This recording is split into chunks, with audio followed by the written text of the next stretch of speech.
తెలంగాణ రాజకీయాల్లో సంచలన పరిణామం జరిగింది. మంత్రి పొంగిలేటి శ్రీనివాసరెడ్డితో ఆదాని సమావేశమయ్యారని తెలుస్తోంది. ఐటీసీ కోహినూర్లో పొంగిలేటి ఆదాని మధ్య చర్చలు జరిగాయని BRS working president KTR tweet చేశారు. ఈ సమావేశంలో సునీల్ కనుగోలు కూడా పాల్గొన్నారని చెప్పారు.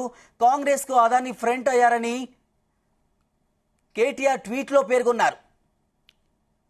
ఇది కాకుండా బీజేపీతో ఆదాని ద్వారా మంత్రి పొంగిలేటి శ్రీనివాసరెడ్డి డీల్ చేసుకున్నారా అన్న అనుమానాలు వ్యక్తం చేస్తున్నారు బీఆర్ఎస్ నేతలు.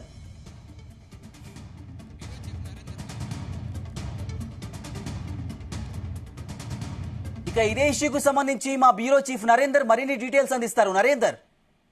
రైట్ శ్రీనివాస్, లేటెస్ట్ గా గడిచిన 2 రోజులుగా హైదరాబాద్ లో పెద్ద ఎత్తున పొలిటికల్ అటాక్ జరుగుతున్నటువంటి విషయాన్ని మనం చూస్తున్నాం.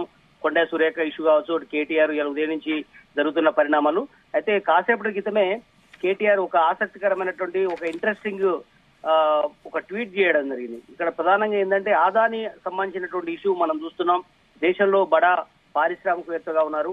ఆయనే హైదరాబాద్ కి రావడం ఒక ఎత్తు అయితే, హైదరాబాద్ లో కీలకమైనటువంటి మంత్రితో ఆయన భేటీ కావడం, నెంబర్ 2 గా రాష్ట్ర కేబినెట్ లో నెంబర్ 2 గా ముఖ్యమంత్రి తర్వాత చాలా కీలకమైనటువంటి మంత్రిగా పొంగులేటి శ్రీనివాసరెడ్డి ఉంటారు. ఆయనతో ఐటీసీ కోహినూర్ లో సీక్రెట్ గా కలవడం వెనుక అంతర్యం ఏంటి అనేది కూడా ఆయన కేటీఆర్ తన ట్వీట్ లో పేర్కొనడం జరిగింది.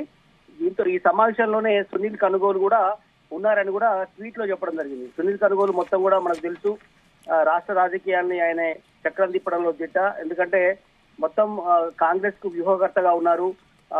స్ట్రాటజిస్ట్ గా ఆయనకు మంచి పేరుంది. ఆయనతో పాటు వీళ్ళిద్దరు కూడా సమావేశమయ్యారు. దీనికి గల కారణం ఏంటి అని కూడా కేటీఆర్ ఈ ట్వీట్ లో చెప్పడం జరిగింది. ఎందుకంటే దీనికి చాలా మర్మం ఉందని కూడా ఆయన చెప్పకనే చెప్పాడు. దీనికి ప్రధాన కారణం ఏంటంటే ఆదానితో కాంగ్రెస్ దోషి నిజంగానే కట్టిందని అనుకోవచ్చా? ఎందుకంటే ఇది బీజేపీతో ఉండేటువంటి ఆదాని కాంగ్రెస్ తో ఇప్పుడు మళ్ళీ దోస్తు కట్టాడా అని చెప్పడంతో పాటు, అదేవిధంగా రాయదుర్గంలోని 84 ఎకరాల విలువైన ప్రభుత్వ భూమి ఆదానికి కట్టబెట్టే కుట్ర ఏమైనా చేస్తున్నారని కూడా తన ట్వీట్ లో ఆయన సంచలన కామెంట్ చేయడం జరిగింది. ముఖ్యంగా ఈ సునీల్ కొనుగోలు ఎందుకున్నారు ఇక్కడ, అందులోనూ ఆదాని శ్రీనివాసరెడ్డి ఇద్దరున్నారంటే ఆల్మోస్ట్ సీఎం ఉన్నట్టే అనేది కూడా ఆయన ఇండైరెక్ట్ గా ఆయన చెప్తున్నటువంటి మాటగా ఉంది. ఎందుకంటే రాయబారంగా పొంగిలేటి శ్రీనివాసరెడ్డి ఆదాని కలిశారనేది కూడా ఆయన మాటల్లో ఉంది. ఎందుకంటే ఐటీసీ కోహినూర్లోని హోటల్లో ప్రెసిడెన్షియల్ సూట్ లో వీళ్ళిద్దరూ కలవడం అనేది నెంబర్ 2 గా ఉన్నటువంటి మంత్రిగా ఆయన కలవడం అంటే ఖచ్చితంగా చాలా కీలకమైనటువంటి పరిణామం జరగబోతుంది రాష్ట్రంలో అనేది కూడా ఆయన ట్వీట్ ఉద్దేశం. ఏదైనప్పుడు కూడా మనం చూస్తున్నాం, ఇది ఒక సంచలనంగా చూడాలి. ఎందుకంటే గతంలో పొంగిలేటి శ్రీనివాసరెడ్డి కేటీఆర్ ఇష్యూలో రియాక్ట్ అయ్యాడు. ఎందుకంటే అమృత్ కుంభకోణం సంబంధించినటువంటి ఇష్యూలో పెద్ద ఎత్తున ఆయన వ్యాఖ్యలకు ఈయన ప్రతి వ్యాఖ్యలు చేయడం జరిగింది.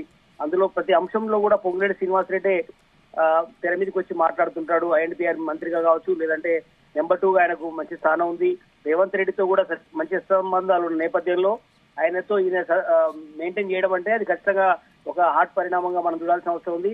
ఆదాని హైదరాబాద్ రావడంతో పాటు వీళ్ళిద్దరు కలవడం అంటే ఖచ్చితంగా ఇంతకుముందు చెప్పినట్టుగా రాయదుర్గంలో విలువైనటువంటి 100 కోట్ల విలువైనటువంటి ల్యాండ్ ని ఆదానికి అప్పచెప్పేటువంటి పరిణామం ఏదో జరగబోతుందనే ఉద్దేశం కూడా ఆయన కేటీఆర్ చెప్పడం జరుగుతుంది.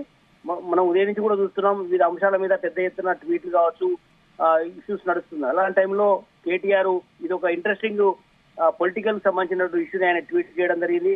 చూడాలి దీని మీద పరిణామాలు. రాష్ట్ర మంత్రివర్గం మార్నింగ్ దీని మీద ఏమైనా చెప్తుందా, అసలు కలవలేదని చెప్తుందా, కలిసాము కానీ వేరే ఇష్యూలో కలిసినామని చెప్తారా?